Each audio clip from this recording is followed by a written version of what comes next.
नमस्कार सर्वांचे. RG academy या यूट्यूब चॅनलमध्ये सर्वांचे सहर्ष स्वागत आहेत. आज आपण मुख्यमंत्री लाडकी बहीण योजना आणि तिची KYC अट समजून घेणार आहोत. तसेच KYCसाठी आवश्यक कागदपत्रे काय आहेत व KYC करताना तुम्हाला काय प्रॉब्लेम येत आहे, त्याच्यासाठी तुम्हाला काय करायला पाहिजे, तसेच कोणती वेळ निवडायला पाहिजे KYC करण्यासाठी, त्यामुळे तुमची KYC ही पूर्ण होणार आहे. तर व्हिडिओ शेवटपर्यंत नक्कीच पहा. अत्यंत महत्त्वाचा असा व्हिडिओ होणार आहे. तर मुख्यमंत्री लाडकी बहीण योजना आणि तिची KYC अगोदर आपण तिची अट काय आहे ती समजून घेऊया. जुलै 2024 सुरू झालेल्या मुख्यमंत्री माझी लाडकी बहीण योजनेत 21 ते 65 वयोगटातील वार्षिक उत्पन्न 2-2.5 लाखांपेक्षा कमी असलेल्या महाराष्ट्रातील महिलांना दरमहा 1,500 रुपये दिले जातात. सप्टेंबर 2025 पर्यंत 2.25 कोटीपेक्षा जास्त लाभार्थ्यांसाठी ही योजना घर खर्च, शिक्षण किंवा छोट्या बचतीसाठी जीवनरेखा ठरली आहे. अट काय आहे पहा. 18 सप्टेंबर 2025 रोजी मंत्री आदिती तटकरे यांनी दिलेल्या आदेशानुसार आधार आधारित KYC आता बंधनकारक आहे. ते न केल्यास 18 नोव्हेंबर 2025 नंतरचे पैसे थांबवले जातील. म्हणजेच निधी फक्त पात्र महिलांपर्यंतच पोहोचविलेले आणि गैरव्यवहार थांबेल. तर 26.34 लाख अपात्र दाव्यांना नुकतेच चिन्हांकित करण्यात आलेले आहे आणि तुम्हाला 2 महिन्यामध्ये ही KYC कंप्लीट करायची आहे पहा. तर आता दुसरा मुद्दा काय आहे, तर मुख्यमंत्री लाडकी बहीण योजना वेबसाईट उघडत नाही किंवा टाईम आऊट दाखवते. तर काय करायला पाहिजे पहा. समस्या काय येत आहे, तर समस्या तुम्हाला लाडकी बहीण .महाराष्ट्र.gov.in हे लॉगिन हे पोर्टल सतत लोड होत राहते किंवा एरर दाखवते. सप्टेंबर 2025च्या मध्यात 250 पेक्षा जास्त X तक्रारी आल्या, ज्यात वापरकर्ते रिकाम्या स्क्रीनवर अडकले होते. म्हणजे ही जी वेबसाईट आहे ती एरर येत आहे पहा, कारण सगळे एकदाच KYCसाठी त्या वेबसाईटवर जात आहेत, त्यामुळे ती वेबसाईट चालत नाही आहे. तर हे का होत आहे ते पाहूया. सर्व्हर ओव्हरलोड म्हणजेच संध्याकाळच्या गर्दीत साईट क्रॅश होत आहे पहा.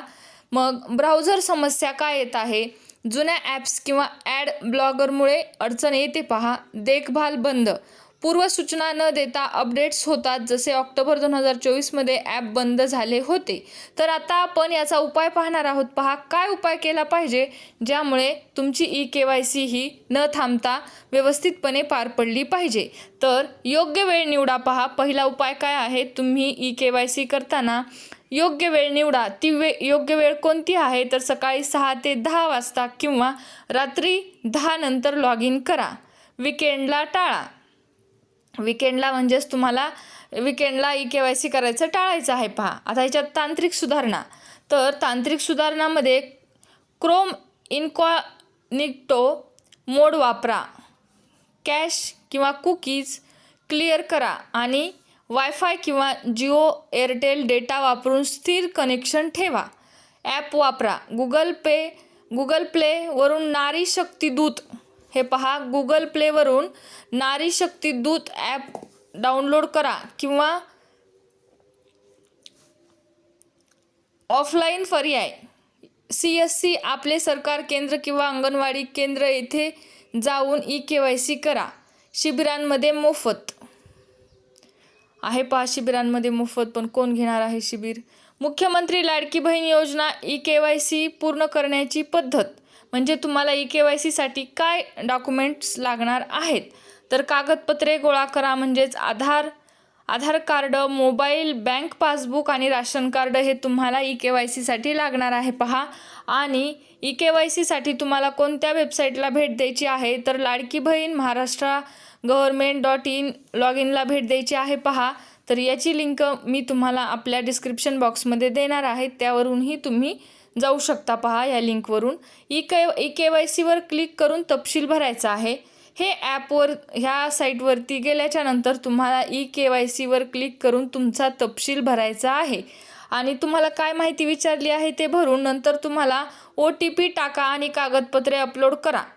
म्हणजे तुम्हाला OTP येईल, तो OTP तुम्हाला टाकून कागदपत्रे अपलोड करायची आहेत आणि सबमिट करून कन्फर्मेशन नंबर नोंदवा. आणि 48 ते 72 तासांनी स्टेटस तपासायचं आहे तुम्हाला तुमचं. अशी तुमची KYCची प्रक्रिया होणार आहे पहा.